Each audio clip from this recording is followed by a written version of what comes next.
இன்றைக்கி நாங்கள் எங்கே வந்திருக்கோம்னு பார்த்தீங்கன்னா ஹால் தாங்க. நான் ப்ரீவியஸ் வீடியோவில் மென்ஷன் பண்ணியிருப்பேன். பேக்கிங்லாம் முடிஞ்சாச்சு, மூவ் பண்ணுறதுக்கு ரெடி ஆகிட்டோன்னு. நாங்கள் எப்படி மூவ் பண்ண போகிறோம்னு பார்த்தீங்கன்னா இந்த ஹால் தாங்க. ஹாலில் பார்த்தீங்கன்னா இந்த மாதிரி ட்ரெய்லர் ஆப்ஷன்ஸ்லாம் இருக்கும். இந்த ட்ரெய்லரை வந்து நம்ம காரில் ஃபிட் பண்ணிவிட்டு நார்மல் டிரைவிங் தாங்க. ஸோ நம்ம ட்ரைவ் பண்ணிவிட்டு நம்மளுக்குமே வந்து மூவிங் வந்து ரொம்பவே ஈஸியாக இருக்கும் அண்ட் அஃபோர்டபுளும் கூட. என்ன நம்ம ஒரே ஒரு விஷயம் பார்க்கணுன்னா கொஞ்சம் ஸ்லோவாகவும் கொஞ்சம் சேஃபாகவும் பார்த்து ட்ரைவ் பண்ணணும். பிகாஸ் ட்ரெய்லர் கொஞ்சம் பெருசாக இருக்கனால திரும்பும் போது ரிவர்ஸ் எடுக்கும் போதெல்லாம் கொஞ்சம் ஃபோக்கஸ்டாக கொஞ்சம் பார்த்து ட்ரைவ் பண்ணணும். பட் அதர் தேன் தட் இது வந்து ரொம்பவே ஈஸிங்க. மூவ் பண்ணுறது வந்து ரொம்பவே நம்மளுக்கு ஈஸியாக இருக்கும்.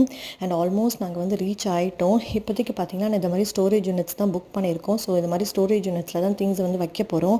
பட் நாங்கள் ஏன் இந்த மாதிரி ஸ்டோரேஜ் யூனிட்ஸ் எடுத்திருக்கோம், ஏன் வந்து வீட்டில் இப்போதைக்கு திங்ஸை வந்து எதுவும் லோட் பண்ணலங்கிறதெல்லாம் வந்து நான் நெக்ஸ்ட் வீடியோவில் சொல்கிறேங்க. ஸோ இந்த ஸ்டோரேஜ் ரூமில் இந்த மாதிரி தான் இருக்கும். ஒரு நார்மல் ஒரு பெரிய ரூமாக கொடுத்துருவாங்க. நம்ம அதில் வந்து திங்ஸை ஃபிட் பண்ணிக்கலாம். இதுலேயே சைஸ்லாம் இருக்குங்க. அதை நம்ம வந்து ப்ரீ புக் பண்ணிக்கணும். ஸோ கண்டிப்பாக இந்த வீடியோ பிடிச்சிருக்கும்னு நினைக்கிறேன். நெக்ஸ்ட் வீடியோவில் அகைன் மீட் பண்ணலாம்.